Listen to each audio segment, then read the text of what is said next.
Þórsararnir jafna þegar lítið eftir Aron Hólm Kristjánsson. Þetta var náttúrulega alveg ótrúlegu lokakafli Einar. Já, þessar lokasenur einhvern veginn í þessum leik eru alveg magnaðar. Hann jafnar þarna einmitt og þeir voru búin að vera 2 mörkum undir. Oddur hafði stólið boltanum þarna í 5-1 vörn, 7-6. En þarna kemur alltaf alveg ótrúlegt atvik að Stjarnan nýkomin úr leikli, fara áfram í 7-6 sem þeir hafa verið að spila.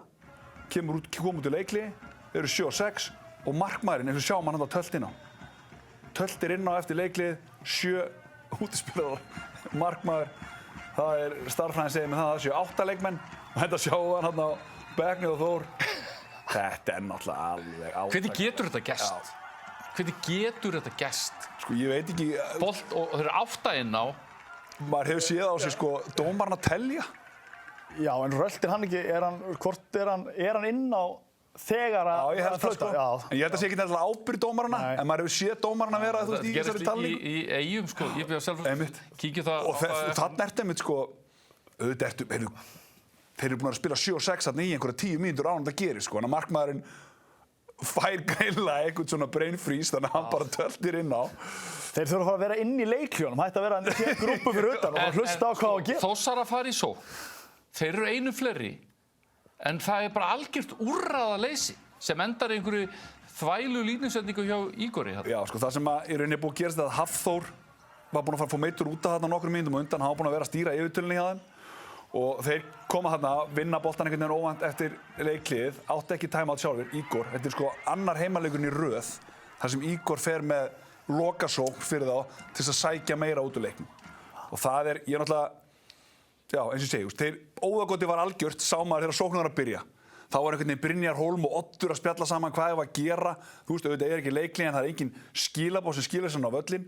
Og mitt spurningamerki aðalega, þú ert með, ég veit að Þór Tandir er búinn að fýta í þessu leik og allt það, en þú ert með Kára Kristján á bekknum, út í 6-5 yfirtölu. Hann búinn að vinna allt galleríð, hann að koma þarna væntanlega fyrir einhver klöts moment af því að hann ekki að fara að spila 60 mínútur í leikjunum, sko. Þannig að þegar momentið svona klöts, þá vill ég allavega sjá að hann sé inn á. Frábær sóknarleikur hjá Stjörnunni sem við áttum mjög auðvelt með að skora lengst af í þessu leik.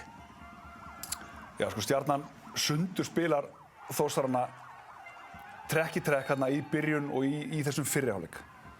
Þú veist, maður sá einhvern veginn talningafeilana svona algjör einhvern veginn hjá sjáum þarna, 1 feik og hann komin í gegn. Krossa, sko. Það einhvern veginn, talandinn ekkert í staðar og í rauninni bæði lið voru ekki að spila einhvern svona heimsklassa varnarleik þarna og lausnirnar virtust ekkert vera eitthvað, þú ert ekkert að grafa djúpt til þess að finna góða lausnir og við sáum Stjörnuna einmitt gera þetta alveg töluvert í fyrri hálfleiknum. En Þórsararnir gerir mjög vel í þessum seinni bylgjumörkum.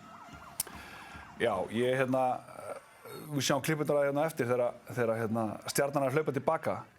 Þá eitthvað svona tölt einhvern veginn í gangi, menn að koma sér í stöður, engin talandi og ég held sér tvisvar. Þetta Hann búinn að leysa inn þarna og þristurinn, sko, hann hefur hvorugur þristurinn hugmynd. Jón Ásgeir, hann þarf alltaf greinilega 5 sekúndur til þess að pústa þess áður en að byrja að spila vörn. Þetta vel spilað en þetta náttúrulega það verið að gefa þeim þetta líka. Já. Og sama hinum með þegar Stjarnan að skora. Það þarf 2 til, sko. Þeir ná bara ekki að stilla sér upp.